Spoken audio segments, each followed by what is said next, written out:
Closing doors, please. Yo, this is Off the Block Podcast. I always try to number the episode, I'm not gonna lie. It's been a while. I don't know why I have the fucking jitters on my own show. It feels wicked, bro. We got my fly guy here, my boy Darnell, or otherwise known as Nellz Supreme, your stage name. Let's get it, man. How you feeling? How's everything? I'm good, bro. I can't complain. Yeah, man. Life is good. Yeah. Looking forward to a lot of growth this year. So life is good, bro. I can't complain right now, man. Have you been working on any more music this year or anything like that? Yeah, actually, I just dropped a song. Me and my little brother. Oh, he goes by Elon Suave. So we dropped a song a couple days after Valentine's Day called My Way. So that's out on all streaming platforms right now. So yo, it's crazy because I just moved to DC. Yeah. Well, DC area, whatever. DC. I like to say DC. Yeah. And funny enough, it's a 4-hour drive from there to New York. I just got here, and I was listening to your whole catalog. I listened to the whole shit. Appreciate that, because I'm trying to get bro. I'm trying to get used to being the interviewer. Is that how you say it? Because again, this is my podcast. I'm really trying to be as professional as possible, and basically, get to know. Basically, someone told me, know who you're interviewing before you interview them. Not obviously every single thing about them, but at least know some facts about them. So, what better place than Spotify? If you're a musician, you're a singer, let me just check them out. As far as I'm gonna listen to this whole catalog, at least as much as I can in within 4 hours. So, and it was some good stuff, bro. I appreciate that, some bro. good stuff. And yeah, it was. I enjoyed a lot of it, especially the My Way joint goes crazy. Yeah. That My Way joint goes so hard. Yeah, my fault, bro. Yeah, you're good. Yeah. Nah, it's actually doing pretty well. So surprisingly, Yeah. So me and my little brother kind of happy to hear that. We dropped it. It's been 3 weeks now, and it's already at 16,000 streams. Woo, so it's going up right now. So if you haven't heard that, whoever is listening right now, go stream. Yeah. That, you know what I mean? Yo, it's so crazy because when I heard it, thing is first off, we have a lot to dissect. First of all, bro, so how long have you been doing music? Because as far as I could tell, before you answer that, right. As far as what I saw was since your catalog goes as far back, I think it was 2018, 2019. Yeah. So I've been doing music way before I started recording. Okay.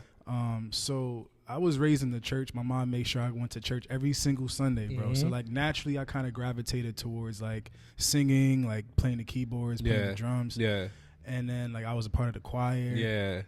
And then I think it was fast forward to my freshman year of college. I got together with some friends as well as my little brother. Yeah. And then we just started recording. We were why not? Let's give it a shot. Yeah. And now we are where we are today because of that. Yeah. That's crazy too. You're hitting all these things before I even asked them. It's insane because that was my next question as well. Was when I was listening to it and I hear your voice, I'm this guy has to have some church background. I could tell just how you sing. Yeah. He has that kind of I want to say that. I don't know if it's gospel that. It's just soul. Yeah, exactly. Right. That influence. I can hear I get your that voice, and I'm yeah, this guy has some church background for sure. But with obviously a lot of that nowadays R&B sound as well. So what are your influences as far as musicians and everything like that? That's a good question. My listening, being in the same household as my dad, he used to play a lot of oldies. Yeah. So he was playing people like Temptations, New Edition, Luther Vandross, Marvin Gaye. So I grew up listening to a lot of that stuff. So that's what kind of started my piqued my interest in R&B. Okay. Now I'm listening to Drake. There's a guy called Lucky Day. My guy. Lucky Day. He's nice. Brent Fayez. Of course, come on, man. Brent Fayez get crazy. Word. So those are some of my inspirations now. Yeah. Yeah. Those are all good artists. Growing up, I was never a big R&B fan. Honestly, I didn't even listen to a lot of hip hop. My boy Eddie's behind the camera. You can't see him. I was really into alternative rock. I did not listen to I listen to some rap and hip hop and R&B because my family listened to it. Of course, I grew up in Harlem. This is my neighborhood, and of course, hip hop is just it comes with it. Yeah, it comes with it, And so I listen to some cats. But I like to mostly like who I did listen to was a lot of like I want to say backpack rappers. You could say like those conscious rappers. Like you got like Mos Def, Talib Kweli. I love Lupe Fiasco is probably one of my favorites growing up at the time. I loved Eminem. I really liked Kanye West, of course, but really I listened to a lot of rock. I didn't really get into hip hop and R&B. I want to say till about college, late high school, college, and R&B really mostly wasn't till college. And like I have this appreciation for R&B, and I know this sounds, some people wouldn't like this, but I prefer newer R&B more than old R&B. Really? Like yeah, like interesting. It is not like nowadays. I think like nowadays I'm really trying to branch into like the older stuff. I'll listen to like TLC and like those kind of artists, I'm trying to name more offhand. I don't know why I have to think so hard about it. So I probably sound like some guy who's just uncultured, like an uncultured swine. But yeah, new R&B, of course, you got Brett Fires, Bryson Tiller, Lucky Day. Would you consider Blast? Blast? So I mean, I think he's. I wouldn't call him R&B. Yeah, it's more like a hip hop, like melodic type. Yeah. I just because what I love about new R&B, some people they don't consider new R&B R&B. They think that it's more like trap R&B. I would agree. Yeah, but I like that though. That's what I like. Because a lot of R&B artists move like rappers now. Like that's true. So, but I like it. It just seems like I want to say it seems a little edgier. Where R&B artists back in the day like of course you like TLC, and what are some male R&B artists? I don't know why I can't think of it offhand. Damn, I know We'll come back to it. Yeah, we'll come back. Facts. But yeah, exactly. I just there were more like the like they're taking their shirt off and like getting crazy on stage and all that. And yeah, like I'm getting used to that. As I hold on, I got a burp. Excuse me, I'll take that out. No, cool. Maybe I'll keep that in. I don't know. And I'm trying to get used to that. So I don't want to talk too much about music. Obviously, I think Off the Block podcast we talk about the community, where you're from, what you do for as far as like career wise, and obviously, like, I don't want to say obviously. I always say obviously when it's not obvious. Yeah. I'm a registered nurse. I met Drew in the Bronx. We're both travel nurses. Right. So what exactly? I could talk about nursing for a long time too. Honestly, you know how it is, bro. You know how it is. Like, what made you want to become an RN? All right. So to be honest, at first I wanted to be a doctor. Okay. That didn't work out so much as planned. Yeah. So then, like, after graduating with my first degree, I just had to like reevaluate and try to figure something out. So I started doing research. I looked into like physician assistant. I looked into nursing, and I found that nursing was very flexible. Yeah. There's a lot of different flexible options within nursing. So I was like, I'm gonna go with that. Yeah. And I don't regret it. So. Me either, bro. I tell a lot of people, because nursing wasn't something I wanted to do my whole life, and I sound so blasphemous because when I went to college, when I decided I wanted to be an RN, you know how like obviously we have to take prerequisites before you get into the program, and obviously so a lot of the students that I was with in these prerequisite classes were students who were trying to get into the program, and a lot of them would like look at me like a delinquent because a lot of them were like the smart kids, quote unquote. They wanted to be nurses since they were fucking kids and shit. And I'm like, I wanted to do it because at the time I was so I had just moved to Virginia, and I was like 19 years old, and I was a housekeeper in the OR, right? An operating room, for those who don't know what OR means, right? But I would say obviously, but again, this shit is common knowledge to us, but to some people it's just not. So it's just hard. Anyways, I was a housekeeper in the OR, which was like honestly, to this day, probably one of the best jobs I've ever had. I wasn't making any money, but it was so much fun because it was like 6 of us, and we just had to clean between like the procedures. You got paid. It was like 6 of us in the whole OR. We had to, when we got paid, say like OR1 is the procedure just finished. You run in there, clean up the blood clean up the blood off the bed. You see like bones on the ground. You had to make sure everything on some Dexter shit. I don't know if you ever watched Dexter. No, of course. Yeah, and 90s baby. Yeah, you know that. No, I mean not Dexter Laboratory. Nah, no. If you said 90s baby, the movie Dexter was like, it's a show. It's a show. Yeah, it's a show though. But like the guy, he's a serial killer. He like cleans up blood. He's okay. I think I heard. You probably heard of it. Yeah. Honestly, I'm not gonna. I thought you meant Dexter's Laboratory. Nah, that's a GOAT show though too. That's a GOAT show. But nah, like so basically that's what we did. We cleaned up blood, whatever. And it was a cool job. And I met this guy named Dave. He's a travel nurse. To this day, he is. He's like a mentor. Not like he is my mentor.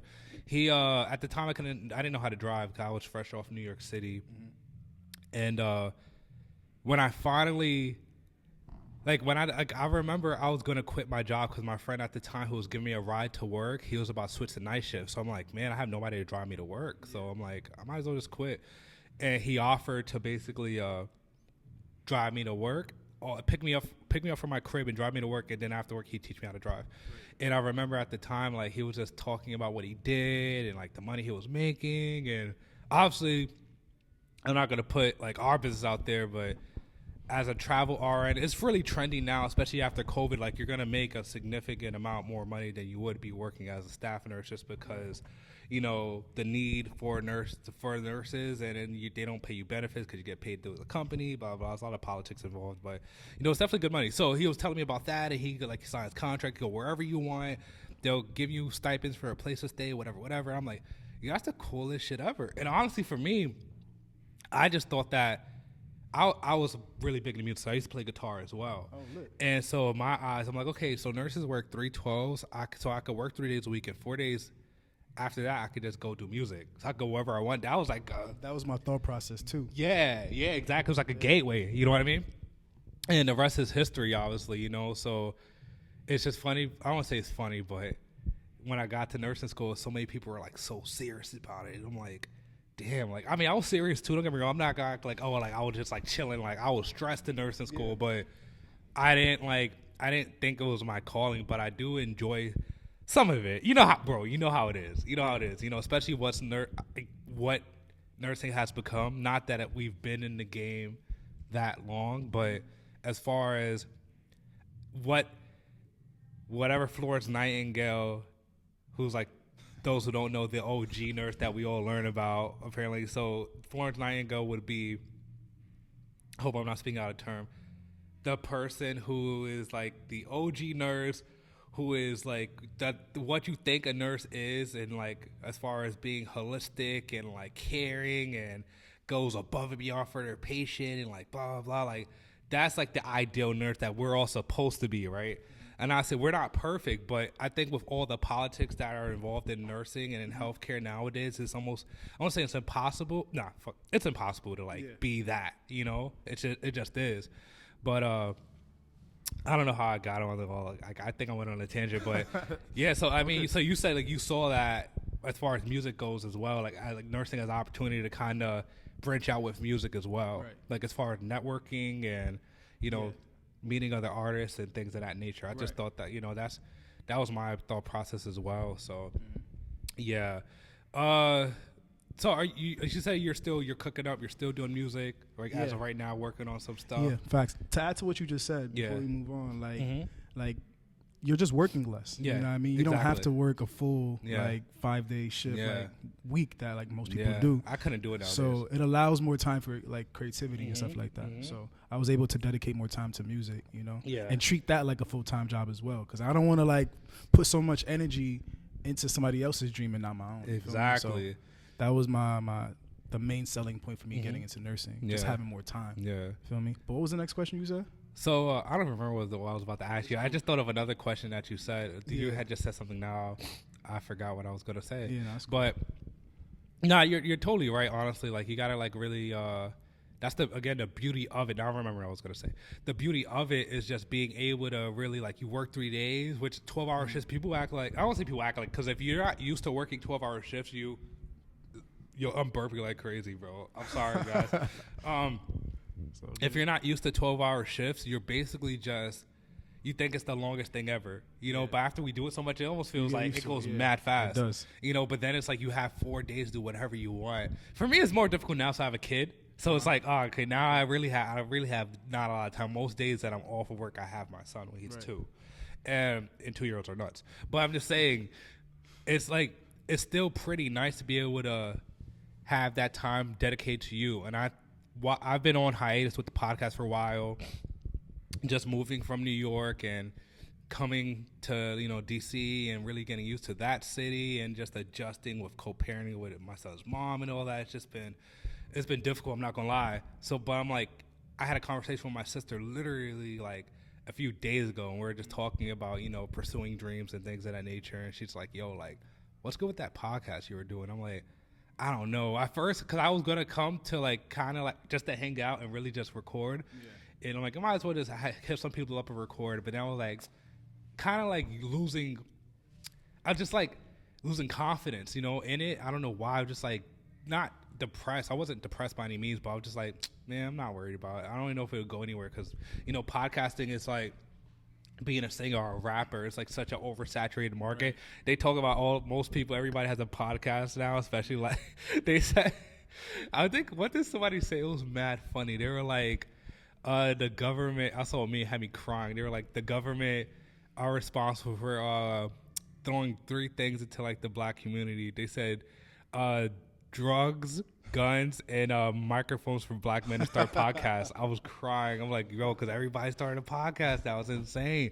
And I'm like, yo, like, what sets me apart from them?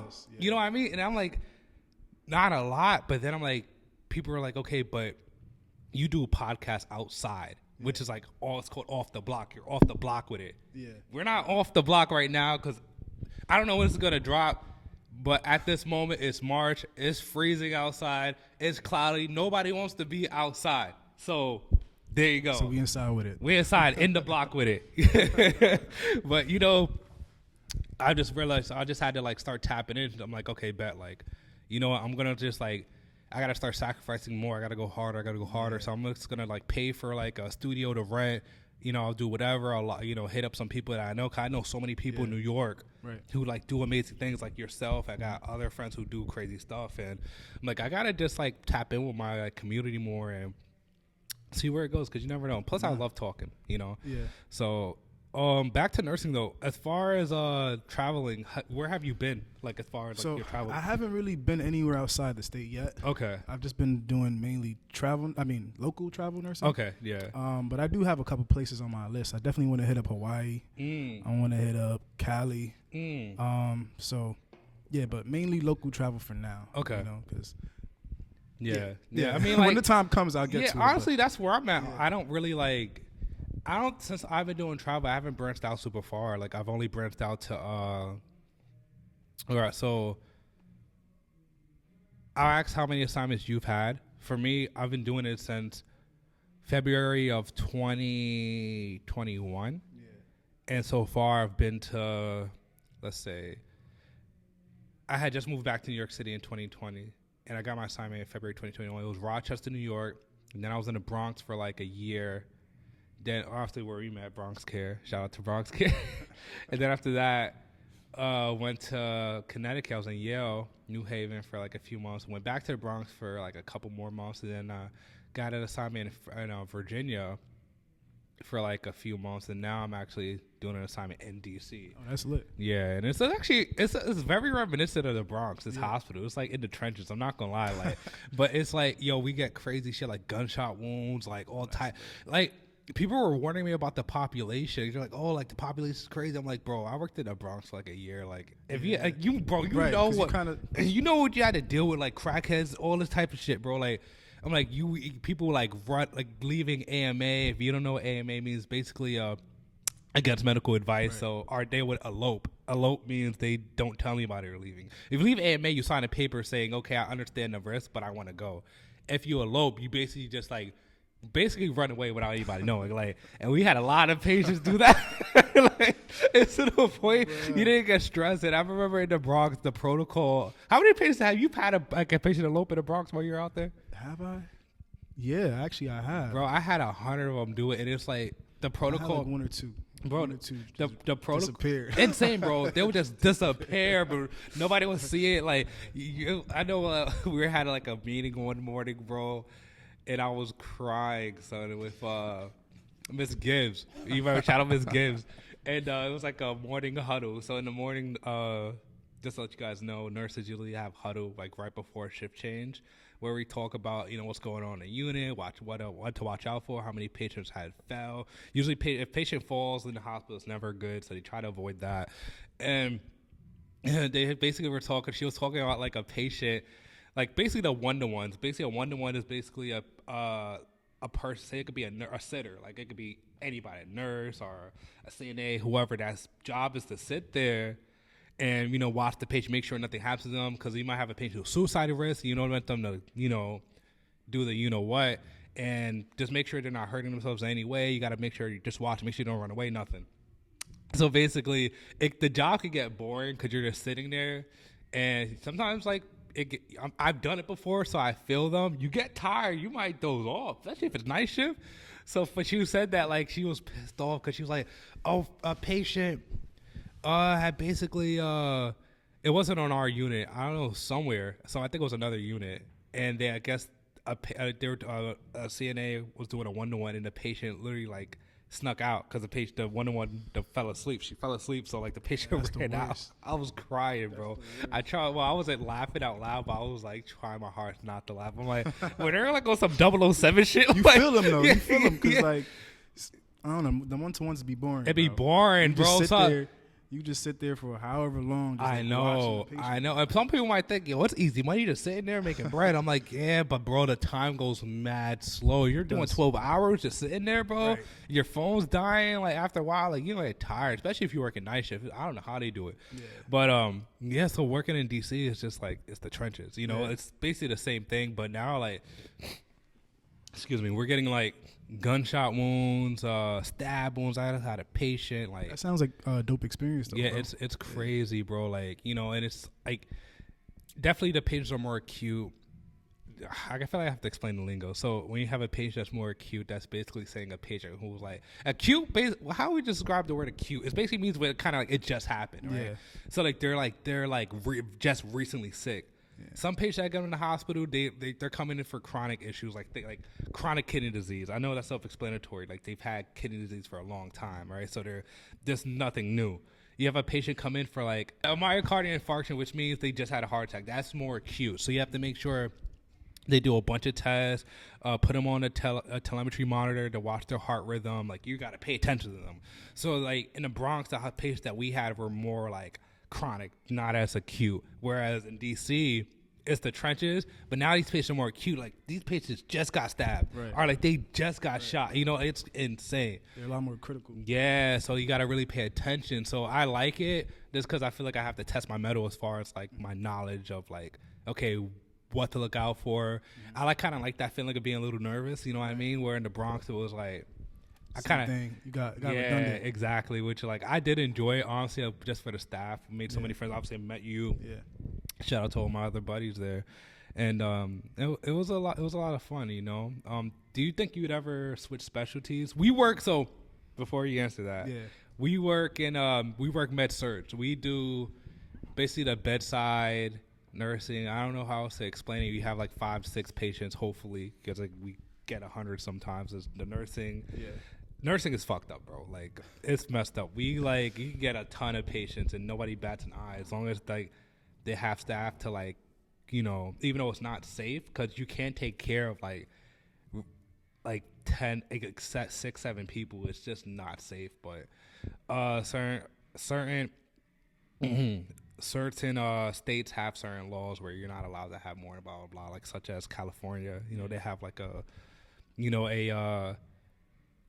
union where they're not allowed to have any more than four patients, which is amazing, you know. So, but yeah, med surg. So, but do you feel like you might switch a specialty at some point? Yeah, I've been considering looking into the OR. Okay. Just because growing up, I always liked watching surgeries and stuff like that. Yeah. I've also been thinking about going back to school to like become a psychiatric nurse practitioner. Yo, we're on the same exact page. Yeah, man. Because like before nursing, I was working in a group home with that population. Okay. Like people with like mental disabilities and stuff like that. Yeah. So I've been thinking about going back to school for that. Yeah. So I was thinking the same thing. I've always kind of been in the psych as well, and obviously OR is what got me into nursing. But you know how it was where everybody would say, you know, at first before you it's like the old school nursing like advice where they say before you do any specialty, make sure you do your first year med surg. That's what I did. Yeah, and then wait, so when did you graduate nursing school? May 2020. Oh, so you're a COVID baby. Yeah, man. Yo, okay, like you're like a COVID. It was just calming down a little bit, but like it was still kind of crazy. Yeah, so I started right before. So you graduated a semester after me. Because I graduated December 2019. I passed my boards in February of 2020. So I became a nurse that same month. Literally, COVID hit the next month. And so, but I wanted to get my year. So I was working on a telemetry unit. It was, so the funny enough, like, this is how nursing is messed up, man. So we worked on a telemetry unit. It was more really like a step down unit, right? Yeah. So we got, most of our patients came straight from ICU with like chest tubes and all this crazy shit. And the funny part about it is that when you're working on a step down, you know, obviously these patients, they step down me because it's like ICU, then it's a step down. Like if you graduate to step down, that's good. That means you're not as sick. You don't need to be in ICU anymore. So when you work in ICU, you're supposed to have 2 patients, right? Because they're super critical. You got to pay attention to those 2. Where you step down, I think like the most patients they're supposed to have is like 3, right? Yeah, in a perfect world. Right. It's supposed to be 3. It don't always work out like exactly. that. Exactly. It never does. It never does. Right. And like, so it's funny enough, we weren't considered a step down unit like officially, and I think it was because, this is my theory, I don't have anything to prove it, but I'm sure a lot of people would agree. A lot of the time they won't call it that, because if they call it that, they have to give you less patients. So they'll call it like, yeah, it's a telemetry, and they give you 5 step down patients. Right. Like, these really step down. Yeah, and a lot of these patients sometimes, like, here's how the politics are. I feel like I'm exposing the hospital, but whatever, it don't matter. But here's how it is a lot of the time. To come get you, bro. Exactly, like the feds. Wow, man, like they're coming. But no, it's crazy because a lot of the time, like when you got patients coming from ICU, they consider them stable. They're not stable. Technically, you still have a ICU patient with you, but now you have like 4 or 5 of them, and it's like a lot of time how it worked at the hospital I was at, like you get them and then God forbid they coded or whatever, you send them right back to ICU because they're trying to clear out the beds so they could add more patients into those ICU beds. Right. You know, they don't want to keep them there forever. Yeah. It just has a lot to do with like the turnover rate. I didn't know they get paid for that. As far as I understand, I don't want to talk out of term, or like I don't officially know this stuff, but as far as I'm understanding, again, I think most people would agree with me.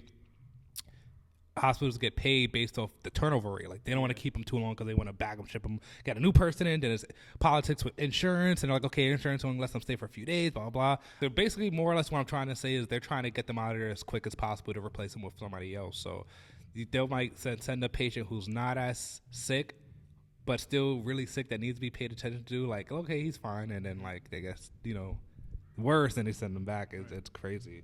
So, but yeah, I mean, I really wanted to do OR. Like I said, that's my background. And I was thinking about going to psych and P. Funny enough, the only difficult part about it is like, we were talking about being a travel nurse, and you get used to that, like pay and all that, and like the benefits of like being your own boss. In other words, you know what I mean? Making your own schedule. Yeah. The freedom of it. You could sign a contract for 4 weeks, 8 weeks, 13 weeks. And just like, you're not tied down to one place. You can go wherever you want, take a break, a vacation, whenever you want. And like, it's just really convenient, especially right now having a child and like co-parenting with my son's mom, make sure she has the time she needs to do whatever she wants to do, and I have time to do what I want to do. Like, I could come to New York and, you know, like, you know, whatever. Like, not saying as a staff nurse I wouldn't be able to do this, but it'd be a lot more difficult. Mm-hmm.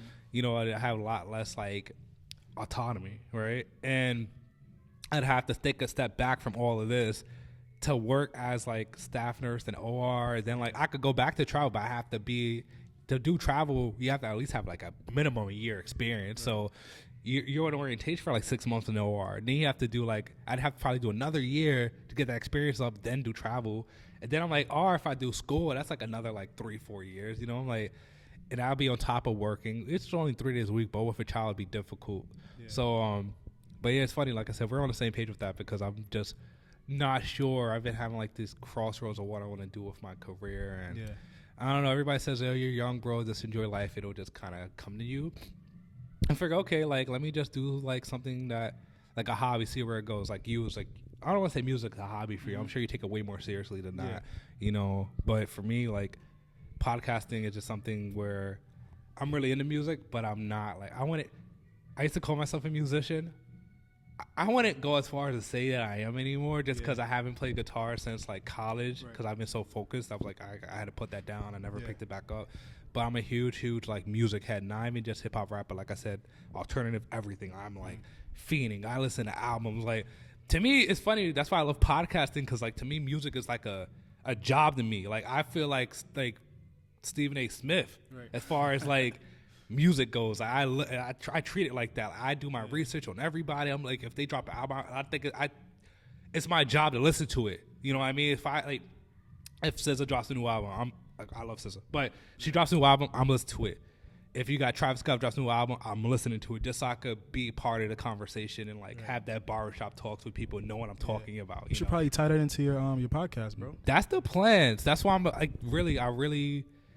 Again, the podcast is about more community, but I really wanted to be around music as well. So I'm trying to have as many musicians as possible, and you're basically the first one.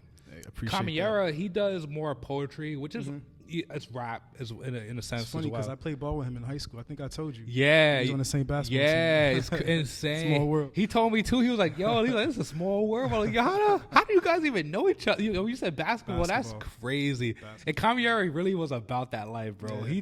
We were talking on the last episode. I'm like, "Yo, bro, I think he swore to God, like he was like, yo, like." Everybody thought they were going to the A. Everybody thought when I was too, bro.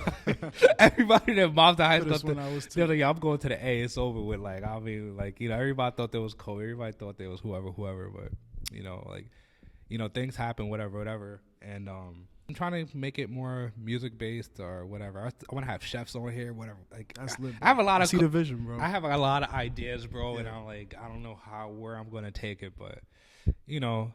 Anyways, so we're going to go back and forth between music and nursing and all that, everything. But first, let's get back to the community. So where are you from? Born and raised in the Bronx. Okay. Yeah, my family's originally from Jamaica, like West Indies. Jamaica. Oh, word? Yeah, I could... Continue. People never believe me when I say that. They always think something else. But, family's from Jamaica. I was born and raised in the Bronx my entire life. Yeah. You know, so. Yeah. Okay. That's what's up, man. Yeah. Like, me born and raised Harlem.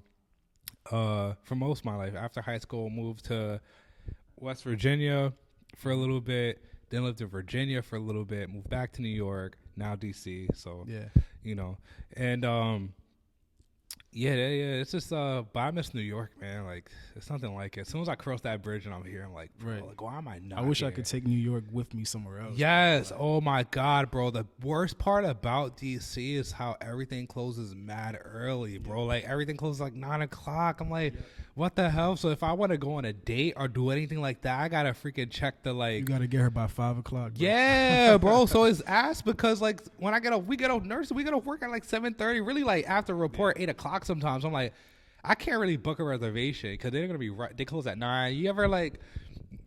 This is what I hate. And I'm a foodie, bro. I love food, and I hate booking a reservation at the end of a. Like right at that last reservation, because when you get there, it's more like, oh, hey, can you hurry up and order because the kitchen's closing? I'm like, bro, I can't relax. Like, bro, my nigga, like, I hate that shit, bro. Like, gets me fucking tight. And so that's DC is like, I don't want to talk too bad about DC because they might listen to this and they're like, it's a cool city. I just don't feel embraced yet. You know what I mean? I think I have to go out more and make more friends and find my tribe out there to really like, you know, vibe. But it's a city where I realize a lot of people come and go. Now, and that's what people tell me. Like, a lot of people go there to party or like handle business out there, whatever. Because I have some friends who like come out to DC a few times. And I'm like, yo, like, y'all really be out here. Man, people just pass through. And I'm like, that's cool. Like, you know, but I'm really still trying to learn it, you know. And, but New York, man. New York is just the GOAT. Yeah, it's ain't no place like New York. It's literally the best place. I say, like, honestly, I think I was telling like my friend this. I was like, yo, nah, New York is like the capital of the United States. It's not the capital of the United States, because obviously DC is, which is ironically. But no, is DC the capital? Yeah, Washington D.C. Yeah, it is. Yeah. I'm stupid. Maybe I should edit that out. No, I'll keep that. Whatever. I'm gonna be as transparent. Fuck that. No, but I say DC, New York is the main character of the United States. Yeah, it's the main character. I Like agree. facts. Like we know this. No shade to other cities, but like every time you go out and like you ask a group of people like where they're from, and the person that says, "Oh, I'm from New York," that gets the best reaction. Literally, 9 times out of 10, they're like, "Oh, word, like really, like the city, like wow." Like, and you ever go out of state somewhere? like I always say this. Like they say, you see memes like, "Yo, you're literally like when you're a New York nigga, bro." You go out of state and you're the main character. Like you're the main character. Like when I moved out of New York for the first time, I was giving off main character energy. I feel like people like gravitated towards me because you got to be that way to survive in New York. You got to. So when you go to a slower city, like it's easy to stand out. Easily, bro. Easily. And I'm not gonna lie. Like where I lived, we're talking like West Virginia. Like I was one of the only black people there, so it was like I already stood out. But now I'm from New York and I'm black, bro. And I was young. Like I'm still young now, but I'm just saying, like I was 19, 20 years old. I was like, people gravitate like, yo, he's interesting. Like I think that's what they thought. I wasn't thinking this at the time. I didn't know, but I just realized like, it was so easy for me to make friends, and like I made a lot of friends out there. Yeah. But still, it's just funny. Just being from New York is such a blessing, and it's one of those things we do take for granted. Though you have to leave to New York to understand. Because I always see people like, oh, like I love New York, but I can't stay in New York. Blah blah blah. Like, oh, like we talk New York. Like, I feel like with us, we call New York dirty, but when other people call New York dirty, it's not from New York, I get mad. I do not like that shit, bro. I hate it. If you're not from here, don't say nothing. Exactly, facts. Like keep that shit to yourself. Right. I do not like it, and but we take it for granted, just the opportunity we have here. Every like the restaurant selection, just everything is here, bro. And I'm glad at least DC is like where I live. It ain't too far from here. It's only 4-hour drive, so and I don't live too far off I-95. Hit that. Here, 95 South. Shout out to J. Cole. I know you listen to J. Cole? Yeah, I do. Of course. What do He's you a GOAT. Yeah, that's good. Yeah, I'm glad you said that, bro. I'm glad you said that. He's a GOAT, bro. Like, I don't remember all the albums off the top of my head, but like Wet Dreams is one of my favorite songs from him. Of all songs? That's a good song, though.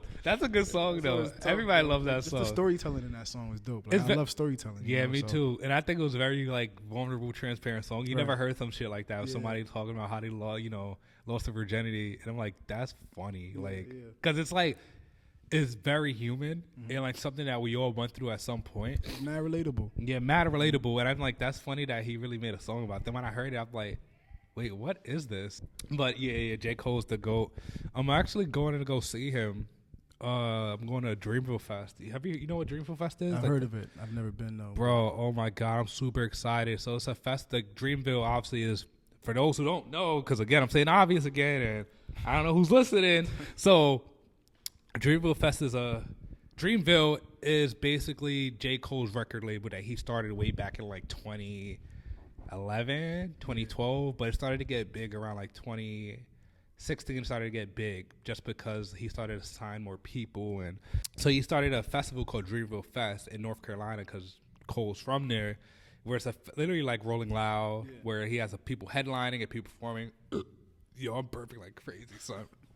It's like the fifth one, bro. I know. Like if people are watching, take a drink for every time I burp. You're gonna be lit.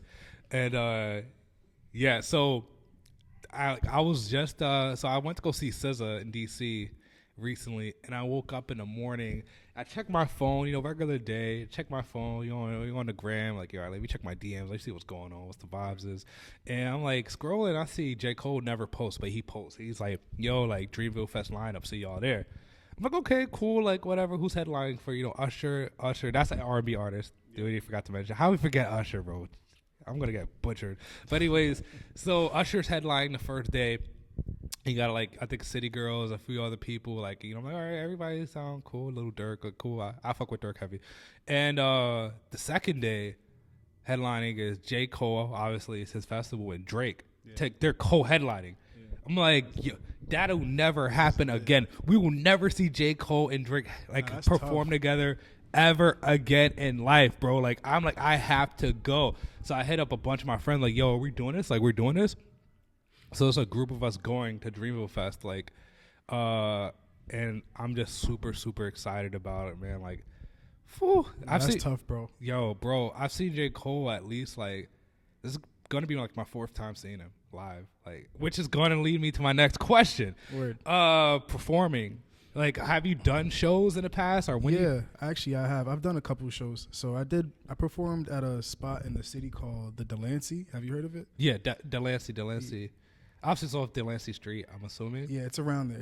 It's on that same block. Okay. That was a couple years back. Mm-hmm. I've also done a couple colleges. I've done Lehman College. I've done Hofstra, which is one of the schools I graduated from. And I also do like I've done a bunch of what do you call them? Block parties. Yeah. Block parties. Okay. Just like different community events. You know what I Okay. mean? And funny enough, I kind of like those a lot better than the more like professional performances. Why is that? Because I feel like I'm giving back to my community in a sense. You know what I mean? Like, it's more like family oriented in a way. Yeah. So, I've done block parties, and those are my favorite. You listen to La Russell? You ever heard of him? Love La Russell, bro. My guy, let's Love go. La Russell, let's bro. go. That's what reminded me of it, because he does the backyard shows. Right. Yo, like, I think that's the dopest shit ever. So, those who don't know, again, La Russell is a rapper. I want to say, I don't know how long he's been in the game. Not really that long. But I want to say the past year, some change, he's been making strides like in the industry. He's totally independent, and he does shows in his backyard. Like, he does, like, he built the stage in his backyard in like some part of California, in the hood. Yeah. Built the freaking stage, and he lets people buy tickets to come into his backyard and watch him perform. Yeah. It's like he does his own, he calls it like a backyard residency, where he performs for like a series of concerts in like an amount of time, like in a certain time frame. And it's super dope. Yeah. And I think I like what you said, because I think when I see what you're talking about, what La Russell does, is that that intimacy that you get with the fans, especially people from your block or community. You know, it's really dope. I would like some artists to do more of that, but I understand why they don't. Just because you get so big, people are crazy. Yeah, that's true. You know what I mean? Like, you can't be on there with a bunch of chains on in the hood. Like, niggas hate, and it's like.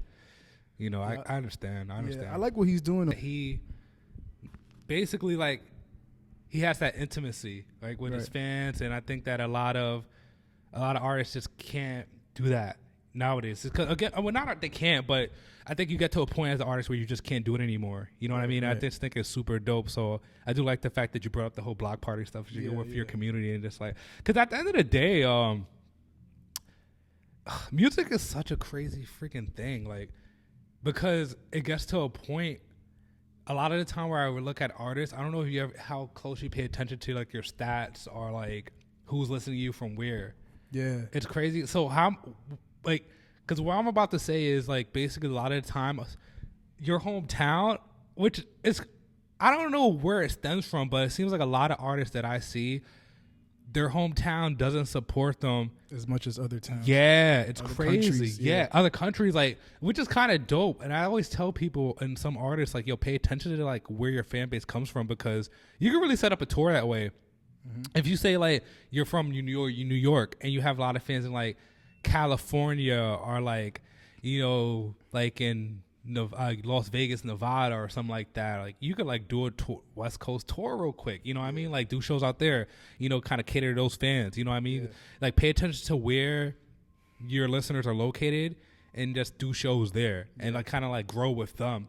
You know, I think a lot of people are so focused on their hometown sometimes, which isn't a bad thing, but it just sometimes it seems like your hometown isn't as supportive. Do you feel like New York, like a lot of your listeners, are they from New York?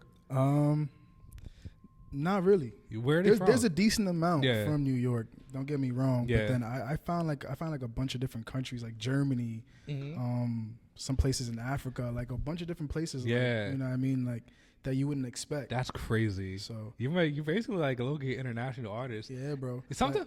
I had to learn that. I had to learn that as an artist too. That like the world is much bigger than just America. 1000%, you know bro. I mean? It's bigger than just New York. So you got a bunch of different markets you could tap into. 1000%. You know, it's funny being from New York. You forget that there's a whole world out there. There's people who who live here and never leave like the city. Yeah, and it's funny enough because most time. Maybe I'm biased because I'm like, I'll look down on that shit. Like, wow, you ain't never been nowhere. But funny enough, like, New York is just so diverse. Yeah. You have the whole world at your front door because you could have like a Arabic restaurant there. Then you could have a like African restaurant. Then you could have a West Indian restaurant all on the same block. Yeah. You know, and it's just like you get a taste of that. It's authentic, at least as authentic as it can be, because you know sometimes you can't get the exact ingredients from like that they would have at that country, but they get pretty close, as far as I understand. And you know, sometimes you don't really have the desire to leave, but I think seeing the world is very important.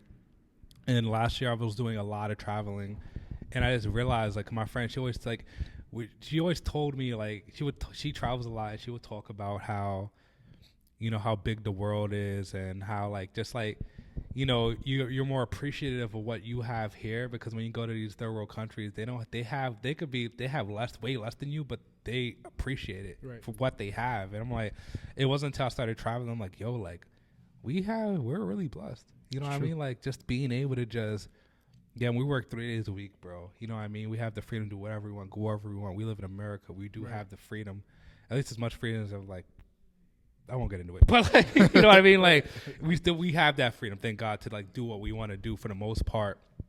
A lot of people don't, you know, and I think traveling is very important. I think I got my passport like 2 years ago, and finally left the country for the first time like last year, and got a bug, and I just kept traveling, traveling, you know. And but back to the artistry thing, like, you know, I guess you might be an international artist, bro. Tap into that. Yeah, bro. I'm A-okay with not staying in New York, bro. Wherever my fan base is, bro, I'm okay with going there. So as I continue to put music out, like, I'm gonna continue to pay more and more attention to like whoever's tapping in, and just tap into them. You know what I mean? Exactly, bro. And that's the thing a lot of people forget, bro. Like, grow with your fan base, interact with them. You know, they're like, when they comment on your stuff, comment back, respond to their DMs. Like, I tell artists all the time, like, yo, do that. Yeah. Because I think, like, the people who, like, stay in this game the longest seems like are the ones who grow with their fans. You know what I mean? Because that's how you build a cult following. I always bring up Tyler, the Creator, because he was never, like, super mainstream. He got popping in, like, 2011, right? Yeah. And he had, like, you know that Yonkers song where, like, he's, like, basically, like, dissing mad artists, and he's, like, he eats the cockroach. You ever seen that video? Yep. I remember and he got crazy off that, but he wasn't, like, super, super mainstream. He just had, like, a base of fans, like, usually, like, especially if you grew up in New York, like, a lot of, like, the skateboarders, like, the alternative kids, like, the weirdos, basically, more or less. I was in that group who listened to Tyler. I wasn't crazy about him, because to me, I'm like, he was, like, I would say he was, like, too raw, but, like, I'm like, bro, like, relax, dude. Yeah. Like, you know what I mean? I was still on my backpack shit. So I'm like, bro, like, you're kind of, like, you know, I wasn't, doing too much. Yeah, doing too much. But a lot of, like, skateboarders, like, love Tyler, bro. Like, you know, like, Golf Wang, all that. Like, the wore the merch, had on the skateboards and shit. But Tyler's a superstar now 10 years later because he grew with his fans. You know what I mean? He catered to them. He basically just, he made it so that, like, I don't know how to explain it. He just grew with his fans, bro. Yeah. Like, I don't know how else to, like, really, like, put it. And I think about artists like Russ as well. You know who Russ is? Yeah, of course. Russ, yeah, everyone knows. He's like the I want to say the poster boy for independent artists. And I watch a lot of his interviews and things that he says, like, you know, as far as, like, doing shows with, like, 60 people, interacting with those 60 people, grow with those 60 people, talk to all of them, send them stuff for free. You know what I mean? Like, really interact with them. They'll, like, because they'll ride for you. They'll come to every show. Like, you could have, like, how do I put it? It was, like, this big discussion. I don't know if you remember about, like, if you were even, like, hearing about it at the time. Like, they were talking about blackballing and how, like, they feel like the baby got blackballed because, you know, like, whatever happened. And he wasn't listening to, like, basically, he had dropped it was a lot of controversy surrounding him. So he dropped the album, and it didn't do nearly as well as it did, like, it would have done 2 years ago. Yeah. And people are like, yo, like, why? Because, like, a lot of, you know, they took him off, like, these, like, curated playlists on Spotify and Apple Music. So, like, you know, these playlists, once you're on, like, you know, Rap Caviar. You have Spotify? Yeah, I know Rap Caviar. Rap Caviar. Yeah. So usually the goal, how you get, like, your monthly listeners up and, like, your plays up is, like, being on these playlists. Right. Who control these playlists are people in Spotify, right? Because, you know, like, playlist thing is the new radio. I'm about to put you guys on to some game, right? So I won't talk about it too much, but I love talking about stuff like this. Yeah. And you being an artist, I think it's important to know. Right. So, like, back in the day, you know, to get popping really and to get people to listen to your stuff, like you want to be on the radio. That was always the goal. Like, yo, I gotta get it on the radio so everybody hears and blah, blah, blah, blah. Like, so in order to get on the radio, you have to be cool with the DJs. And the DJs have to mess with you to start spinning your shit in the clubs or whatever. You know what I mean? The clubs are still important though. But as far as radio, I wouldn't say super important anymore. But the clubs definitely are. I guess depending on what like lane you're trying to tap into. And so with DSPs, with the streaming services, since radio doesn't matter, streaming services, they're the new radio.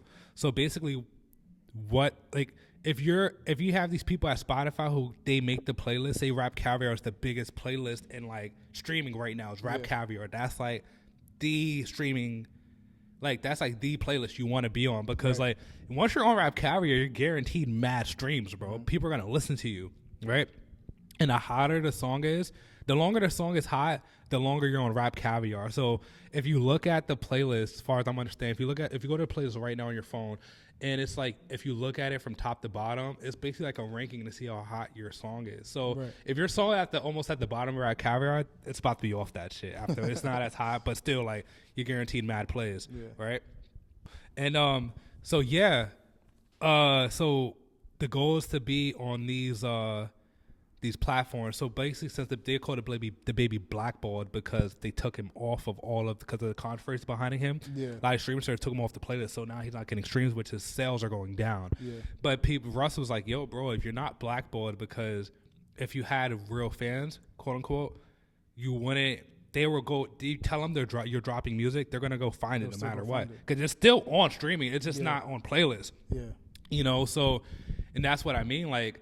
It's important to build that fan base, because at the end of the day, they're going to ride for you, bro. Like, you don't have to be on the radio or be on these crazy playlists for your fans to really, like, that's true. That's a really find good you. point. You know what I mean? So really, like, that's to most artists out there, just please, like, cater to your fans, bro. Like, cater to your fans. And go wherever they're at. Like, go wherever they're at, bro. Go wherever they're at. And we're travel nurses, bro. Like, if your fans are in freaking California, bro, take an assignment out in Cali, bro, and do shows. Be out there all the time. Do shows, man. Be out there, bro. Do shows. Do whatever you need to do out there, because it's going to, like, that's a fact. It's just like it's fun, you know what I mean? You're gonna be interact with them in real time, like.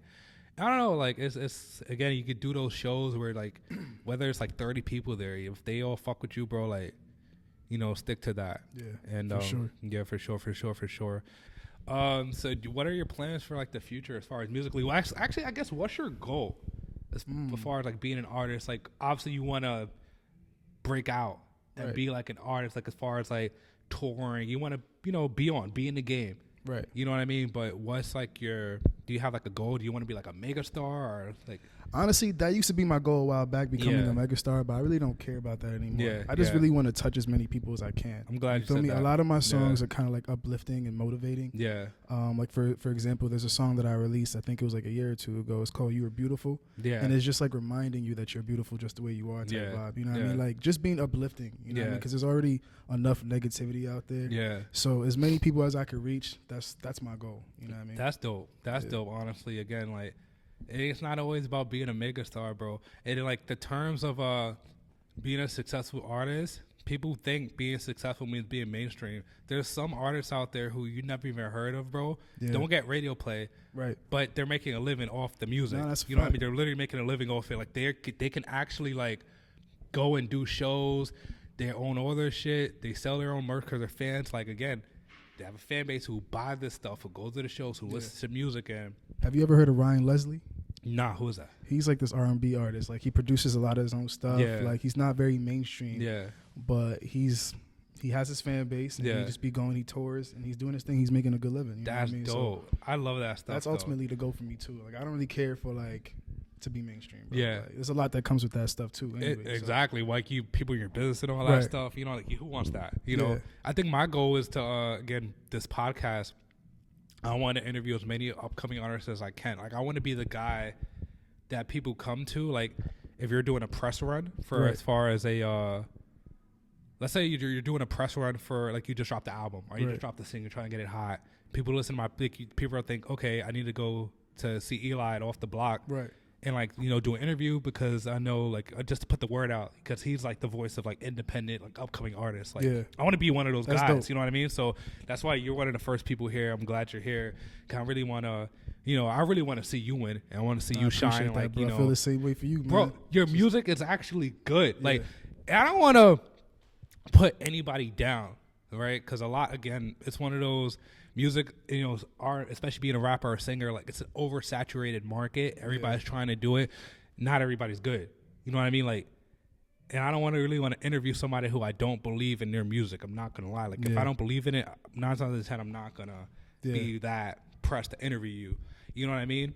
But your music production, all right. So maybe we're not done, because I do have a couple more questions. Like, as far as like the production sounds so process, good, bro. It sounds professional. Like, it sounds like you're going to the studio, you're recording this. Like, it sounds very like the cuts. Like, it sounds really good. Yeah. Funny enough, too, I was like, I didn't even realize that. So you said your brother is the Suave dude. What's his name? Yeah, Elon Suave. Elon Suave, bro. Yeah. He's nice. Yeah, no, he's good, bro. Yeah, I was like, yo, because I'm like, so when I was listening to you in the car on my way to New York, I was like, I listened to the joints that you guys had together. Yeah. At least the ones that off of your page. I didn't hit his page yet, but I'm like, yo, like, it's good. Like, you had that. What's the one you dropped? The What It Was joint. What It Was. Be like what it was. That shit is hard, bro. That My Way goes. I like how you, bro. How you came in. That was hard. Like. I appreciate that.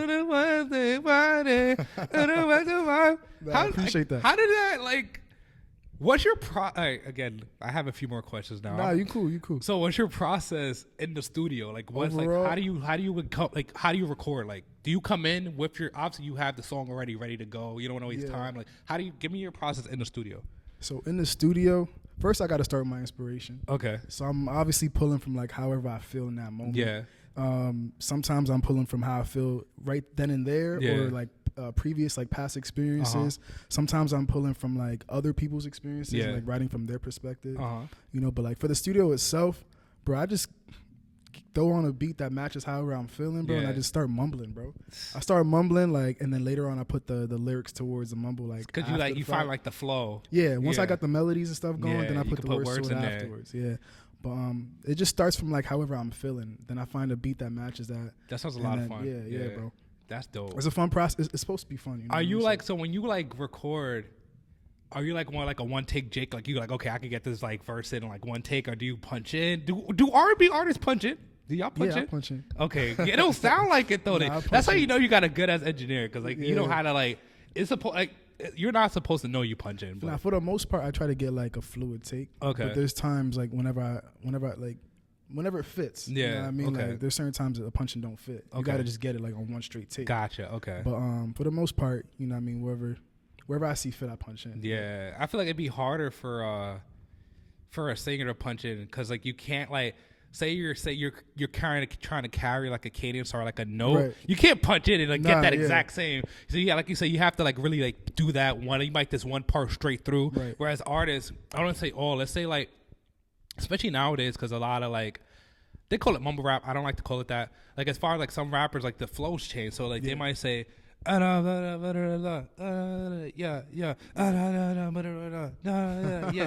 Between like the you could punch in and do it, do another whatever, you know what I mean? Because like you don't really gotta practice like breath control, you know what I mean? Punching in helps with that, but I think performing is like what makes it more difficult, right? You know, so that's really cool. I'm also a perfectionist too, so like even if it sounds good to you, like I'm probably gonna record it a couple of times before I get it to where I want it to be. I feel like artists, like you guys, I speak for myself as well. Like, we can be like our biggest critics, you know what I mean? Something like it'll never sound perfect. Yeah, that could honestly, in my opinion, could like be a detriment sometimes. Just only because like you like sometimes like when you have that first like the first take, sometimes the best one, but when you really try to like tweak it too much, I think sometimes, and it could reflect in the music, because when I listen to music, I listen to it, and sometimes it can sound less like. I don't know if authentic. Yeah, it could sound less authentic because you're like, yo, like you're trying to do too much. Like, you know, it's like dressing, and like I'm into fashion. Not that I say I'm a fashionista, nothing like that, but sometimes I think the best part about fashion is like when you could like throw shit on, it don't sound like you're trying. It don't look like you're trying too hard. You just throw it on. You know what I mean? That's how I get dressed. I throw my shit on. Like I don't like try to make it. I iron my clothes, but I don't want to try to make everything too neat. Exactly. You have to make it seem like effortless. So when people look, they're like, yo, like this guy's like, this nigga could like, he got drip. Like he don't even try. But I'm like, that's the goal. I don't try. I throw my clothes on, have it look a little like not wrinkled, but like a little like like crinkly a little bit. Like and just like go walk out. But yeah, no, I just love I love being in a studio, especially with artists that I actually like. I think like people would have more of an appreciation of music if they were had experiences in studios. Yeah. It's a whole art just to be like, I don't think people understand how hard it is to make music. Right. You know what I mean? And I think we live in such of people call it the fast food era of music. Like people it's like music you can make in 2 seconds, and people don't really take the time to really process it. They give their reviews and they okay, we need more music now. Like, bro, this guy just took 2 years to make this album perfect, and you wanted some more shit after that. Like Joey Badass has said some shit like that before. He's like, yo, he took I want to say he dropped that album in 2013 called Summer Nights.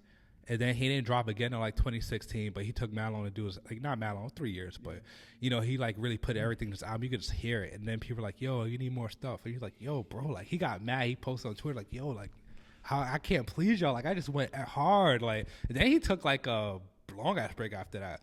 He did some verses. He did a collab mixtape with a bunch of people in New York. But other than that, I think people just don't understand how long it takes. And I think if you're in the studio, I think you'd appreciate the art more, because you see what it takes to actually write a song and be in the studio for hours trying to get that perfect take and punching in, punching out, and the mixing. And it's music's really just a team effort as well. People don't understand just having a good engineer, having a good producer.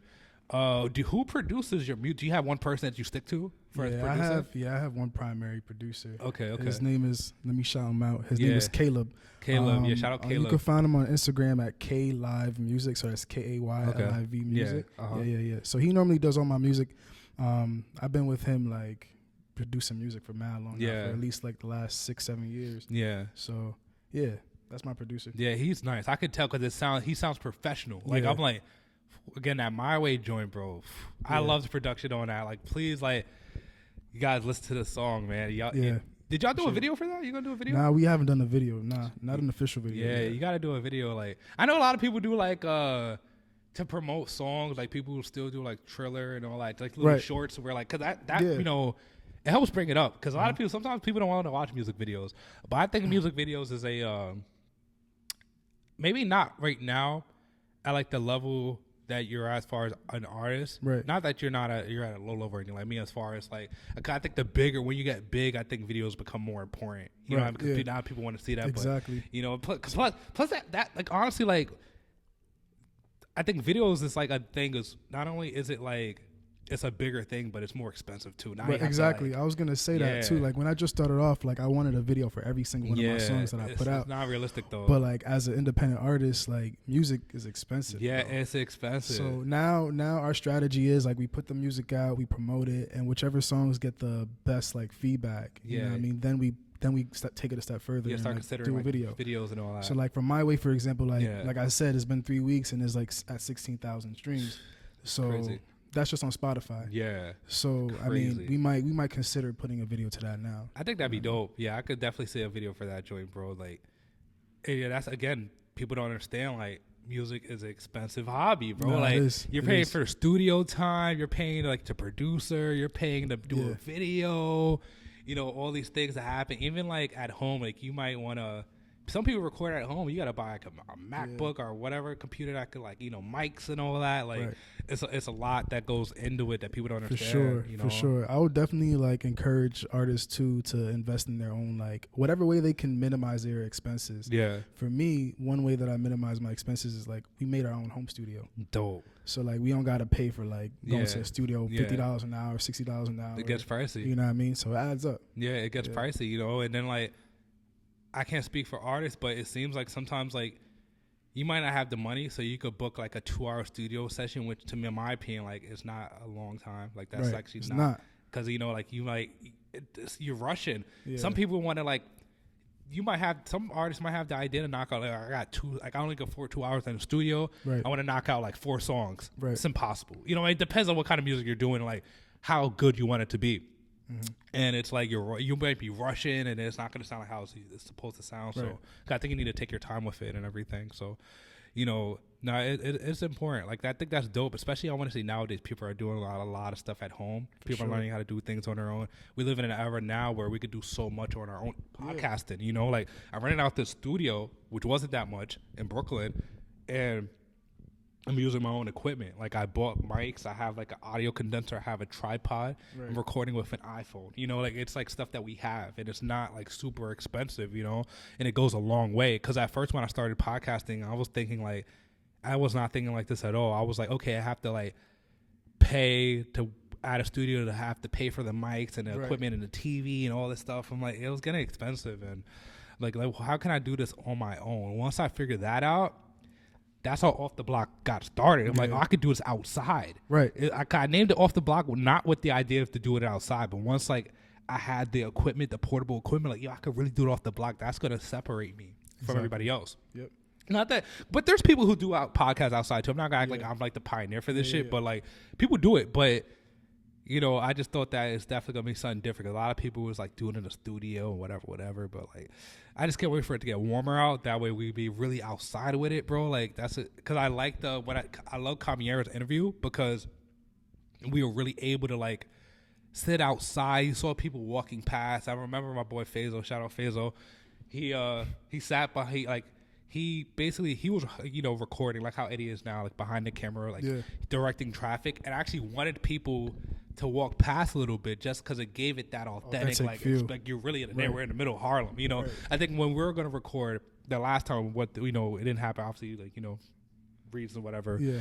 And we were going to do it on that same block, you know, because that was my idea. Would have been dope, Would have been dope. Next time, bro, next time, you know, we're going to lock it again, bro, for sure. Whenever, like, let me know if you got like music you want to promote or anything like that. Like if you're doing anything, like we could lock in, like, you know, outside. It don't take nothing, you know. Just let me know, and like, cause it's fun. I have fun with this shit, you know. But like, you know, back to what we were just talking about, just being able to do it yourself is just a beautiful thing, you know. It is. And so how do you feel like? Do you feel like nursing is? I know it's a wicked question, but. Do you feel like nursing somehow influences your music in any way? Does it? Nah. It doesn't, right? I don't know. I just like that's a question I'm like thought it was interesting to ask. Those are two separate things for me. I mean, I guess it does in a way. Not as far as like the content that I put out. Yeah. But it definitely helps like with marketing and like just having the money. Yeah. Yeah. Basically to put towards my music. Exactly. You know what I mean? But it's not like you have like a patient experience in it, like. Nah. Not at all. Maybe I'm really forcing it right now, but maybe like if I had a down day or a bad day or something like that, like it will put me in a certain mindset to like create a certain kind of song. But not really, bro. Like, that's what I didn't think so, you know. But I just thought I'd ask. I'm like, you never know. 'Cause I'd love to see like I think it's important to know what influences a person's music. I mean, honestly, like I'm the type of dude, bro. I'm not gonna lie. When I like mess with an artist, I'm like listening to all the interviews. I'm like, even mid-interview, if they mention a song, I'm so like a nerd about this fucking shit. Like, if they mention a song, I'll stop the interview to go to the song, listen to it, and then go back just to like have like that fully immerse fully immerse myself in the interview, so like I know what they're talking about. And even if I listen to the song already, I always just go back and listen to it, like just to get the idea of it. And again, I think all that stuff is important. It's just, I mean, again, knowing what influences an artist, I think, is a very, very important thing. Right. Do you have, back to nursing a little bit before we, I guess, cut it off. Do you have any advice for some nursing students who might listen to this? And, you know, and also, again, I got another question as well, but you have any advice for like nursing students, like study tips or like, or what, actually, before you answer that, I'm sorry. No, you're good. What do you have, like, what was your experience as a nursing student? Were you one of the smart kids? Honestly, bro, I've never been like the most book smart person. Yeah, me neither. I've just always had the mindset that I'm gonna figure out a way to get this done. You know what I mean? I feel that. And then like if that meant me like networking with certain people, like becoming friends with like, you know, like the smart kid, yeah, I'm gonna do that. Facts. So like that was what worked for me in nursing school. Like, I just networked a lot. They gave me good resources, like good study groups. You know what I mean? Like people I could reach out to if I ever had a question. Yeah. So I think that would be my bit of advice. Like just network. Yeah. You know what I mean? Just be approachable, be friendly. You know what I mean? 1,000% agree. I think again, music's a team effort. Right. But I think that goes for a lot of things in life. Just being able to lean on your peers. Right. Some people could like. There's people out there who just like could do everything on their own, and I think that it gets you. It goes a long way. But I think it's exhausting, bro. It's exhausting, and I think that when you do a lot of things on your own, you're limiting yourself. Right. And I feel like once you're like able to lean on your peers, I think your potential is endless because now it's like you have people to help you out. Now you can go as far as you want to go. Like you can go even farther than that. Right. And for nurse school, for me, like I was not one of the smart kids like at all. Like again, people thought I was a delinquent when I was taking my prerequisites, you know. But when I got to nurse school, I started taking more serious. Like I always took it seriously, but started to get more serious. And I was failing a lot. I think I failed most of my exams, but I never failed a semester. But I always I networked with everybody in my class. You know, like I joined like 2-3 different study groups. Right. People would make me, hand me study guides and I try to make my own, but I was never good at that. But still, me neither. I was horrible. I was terrible at writing notes too, bro. Same. I get a lot of slack for that, but I was so bad at it. I'm still bad at writing. What's funny? Like. As a nurse, do you write a lot of nurse notes? Nah, I don't. Nah. Even in nursing school, a lot of my nursing school friends, they always came at me for this. Yeah. But I couldn't write notes, bro. I just had to sit there and just listen. Same. Sometimes I would record the session, and then yes, and then just listen back afterwards. But I couldn't sit there and take notes because by the time I figure out what I want to write down, she already on a different topic. It was too. You can't write that fast. Yeah, exactly. I didn't mean it either. I would so. It's there's different techniques to note taking.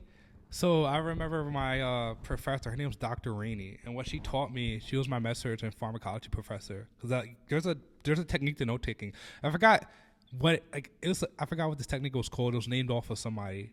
Right. Was it Cornell? I don't remember what it was. But anyways, it's a note taking thing where you have a piece of paper, you basically draw a line in the middle. So you write bullet points of anything that's important that you think is important that she mentions, and then on the right hand side of that line. You basically would go into detail, go read about it, and write down the details about that topic or whatever, right. And that helped a lot. But I for me, nursing school, I really how I studied. I recorded a lecture, and I want to say my university was only an hour from where I live, so I would use that time. Right after class, I would drive home and I would listen to the lecture like a podcast, right. back and forth, listen 100 times. Because funny enough, not all, but some professors, they'll give you the answers. Right. If you really listen closely, they might emphasize on things, might go over your head. I think because those lectures, you listen back, you exactly, hear it. You hear how they kind of emphasize it. Right. They're saying words in bold. You know what I mean? Right. And it's funny because you don't hear it that first time because you're just. You're sometimes those lectures are so long. You're after a while you're not really listening, but you listen back, you're oh shit, that's important. Right. Sometimes I'll listen to a lecture 3 times before I'm wait, that's got to be on repetition the test. Helps too. Yeah. Because I was gonna say too, even when I was studying for the boards, the NCLEX, right? Doing practice questions over and over and over again. I think that repetition helped me because I guess being a person that used to play ball back in the day, just taking the same shot over and over again. Eventually, you master it. 1,000%. So, that repetition helped me. Just doing the same questions, listening to the same, voice notes over and over again, it sticks. Bro, we're, the same person, I swear, because that's exactly how I study. Repetition. I always tell people, they're yo, how do you study? I'm okay, listen to lecture, do 1,000 questions. Facts. 1,000 questions, are 200 questions sounds like a lot, or 100 questions sounds like a lot, but in nurse school, it's not. It's not. Do 100 of them. Because the trick about nurse school, for me, it's they only get asked so many. They only get asked one question in a certain amount of ways. You know what I mean? So if you have the knowledge about this topic, take as many questions as possible on that topic. That way you just know it the back of your hand. Yeah. Flashcards definitely help. I want to say, but how I look at it is don't try to memorize. I want to say try to have an understanding. And if I can't, how I knew I didn't know an answer. If you ask me a question, if I can't say it back to you verbatim, I don't know it. You know what I mean? So I gotta like make sure I can explain it to you. You know, so I would explain it to like my girl at the time or friends, like, you know, that's how we started. Like they'll ask me, I'm like, yo, ask me a question, I can say it to you. I'm like, okay, I know it. Right. You know what I mean? Or even sometimes like I'd have a study guide, and my friend Ashley, shout out to Ashley, she like probably like my best friend in nursing school, like she would like write out her study guide. Yeah. Like, and I'm like, when I saw I did that, I could never, bro, she did that shit, but it worked, low key, it worked. And I was like, okay, because like it's like when I write it, I somehow like, especially if I pay attention when I'm writing, it helps me like understand it more. Okay. You know, I couldn't make the study, but I could write it out. Okay. And yeah, what about another question I was gonna ask, because for me, wait, where did you go to nursing school first though? College in New Rochelle. New Rochelle. Okay. How was that? It was cool. Are there any like black kids there? I was like, what's the like the it was actually predominantly like African Americans. Oh, dope. Okay. Dope. Cause I was wondering about that, like, and what's it like for you being in a young black like nurse? It was definitely motivating. Yeah. Like knowing that, cause I came from that was my second degree. My first degree was at Hofstra University. It's PWI. So like surrounded by like people that don't look like me. Yeah. You know what I mean? It's not always the most comfortable or most motivating environment to be in. But if you see a bunch of people that look like you getting it, you know what I mean? Like that's a big fact. You know? That's a big fact. For me, that's how it is too. Like I went to a predominantly white school, so I was like one of the only I think I was the only black male nurse to graduate in my class. Yeah. And it was cool, you know, it's like I don't think you'd be like I low key I felt like Jackie Robinson. I'm like, I gotta be the only black male, the first black male to graduate from this program. Like, I know on God. I don't know that for sure, but I want to look into that. I probably never will, but I know for a fact. Nobody could tell me. Like I mean, I don't know for actual fact, but I'm like I feel like I had to be the first one. But you know, just especially growing up, like you're not growing up, but like at the time, like during college living in Virginia, it was like wasn't a lot of like black, especially black male nurses, because you know it's predominantly women, but even that day it wasn't a lot of black female nurses out there either, you know. But when I started moved to New York, you know, after college and working in the Bronx, I feel like that was I loved that job so much, even though it was like wasn't the best hospital, keep it a buck, but like I loved the staff because it was like I never worked in a setting where it was black doctors, black nurses, and it was like it was mad, like it was fun. And I felt 100% comfortable, didn't have to put on or like put on a persona. Not that I have to around like my white friends or colleagues or anything like that, but you know how it is. Like you can't like certain things you have to second guess. Like, yo, should I say that? Whatever, you know what I mean? Like, you know, it's like, but working in the Bronx, I really like if I felt at home, and it motivates you to like you see black, like you said, young black people getting it. I'm like, yo, like. It's a vibe, you know what I mean? It started motivating me to step my shit up, especially when I started doing it. When we were travelers out there, so you see like some of these travelers like with like Benzes and all that shit. I'm like, nah, I gotta step my shit up. I know, but I think I ended up buying a new car, but it was just like a Honda, you know, like but still 2020, like new to me, you know. And I don't know, it's just dope. Like I love seeing like successful, like young, not even older too, but when you see successful young black people, like. It makes you like just motivate. It feels possible. Yeah, you know what I mean. Like it makes the dream look like a reality, like something you can obtain. 1000%. Yeah, when it's up close and personal, it feels obtainable. Yeah. I follow someone on Instagram. You know what I mean? That's just like they're like they'll do like little vlogs or lifestyle pages where they just like, you know, show themselves like young and like going to work, blah, blah, blah. Like, even though what I do hate is how like some nurses, I hate these nurses. I don't want to say I hate them. I'm not going to do them like that.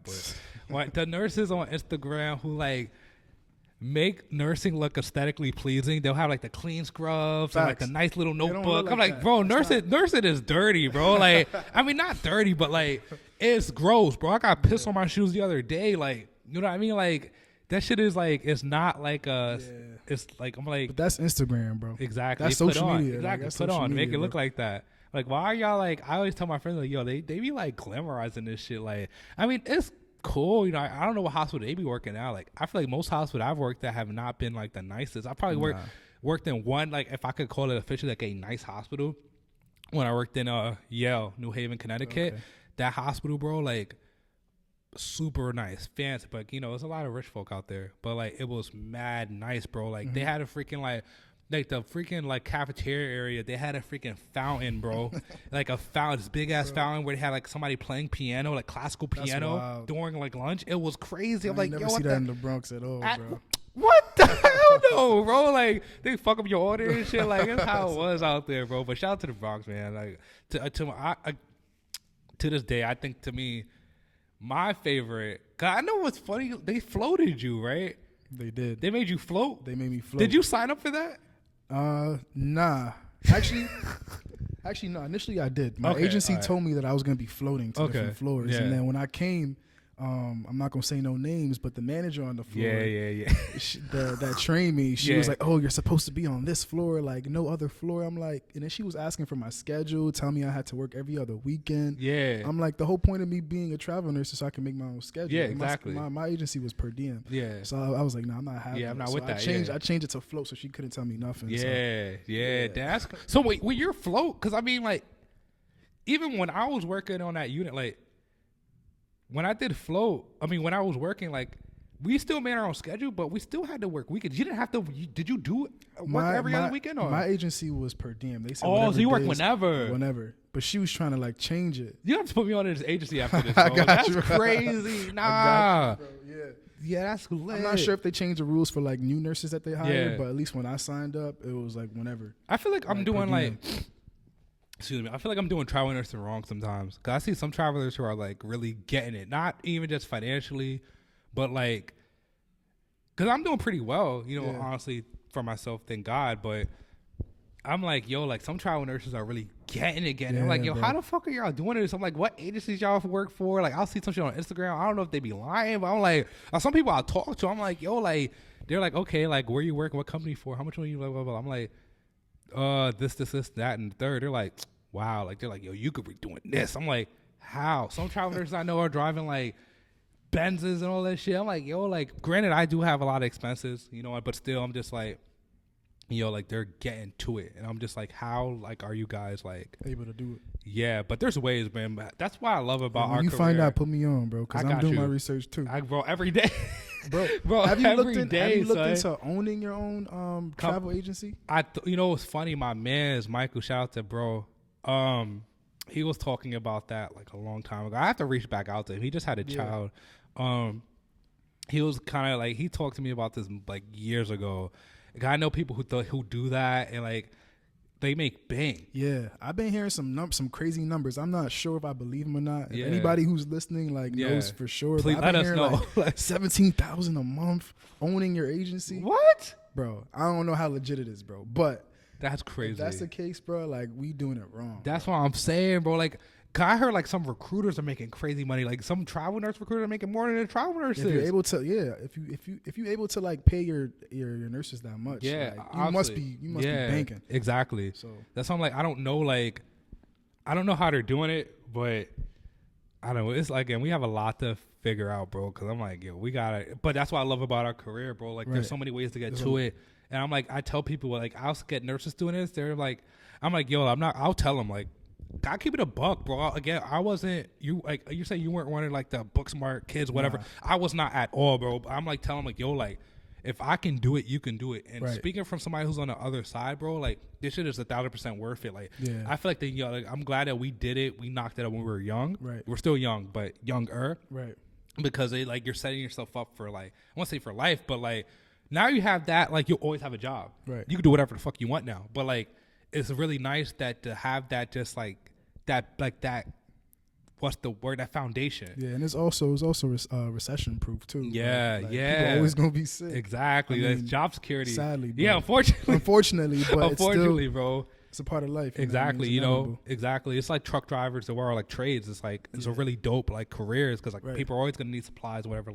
Like I know, during the pandemic, a lot of like people who are like, people are like stopped working. People lost a lot of money, unfortunately, but a lot of nurses and truck drivers are still getting to it. You know what I mean? Like more than ever because they needed them because people couldn't leave, but we were in the front lines, handling shit.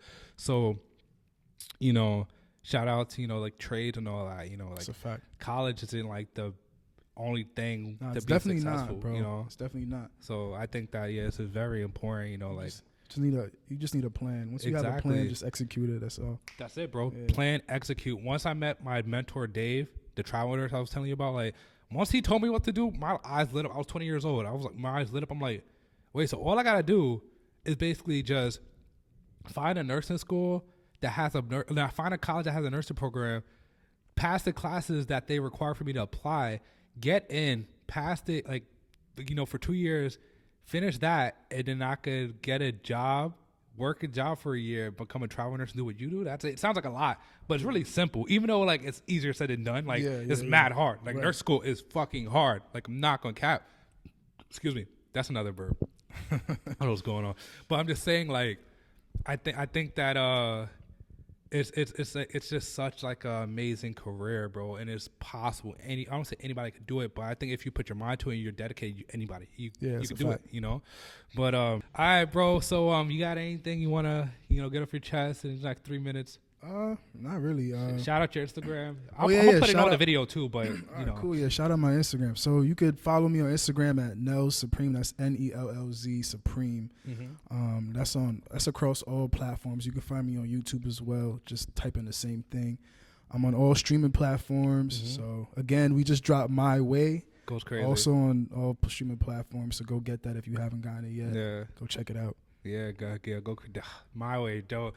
That song is hard, bro. I don't want to hype it up and have people listen to it like, oh, hey, but it's good. Like it sounds like an official, like it is official. But I'm just saying, like, again, like it's a good song. If you keep like, my advice to you, bro, just stay consistent, bro. Like just stay consistent, keep dropping, bro. I know again, like music is an expensive hobby, and I know like it takes a lot to make a song, But if you can do like. I'm going to like try to take my own advice and be more consistent with this podcast thing because I have not just because of life, but I'm going to go as hard as I can. You go as hard as you can. We're going to meet up again. You know what I mean? Like do more interviews, hopefully, well, God willing, next time we do an interview, you got way more listeners, way more streams, and like we have a lot more to talk about, bro. That's a fact. We got a lot to work on, bro. We got, like I'll meet you at the top. So facts, bro. All right, let's get it. Off the Block Podcast. Y'all have a good one. Peace out.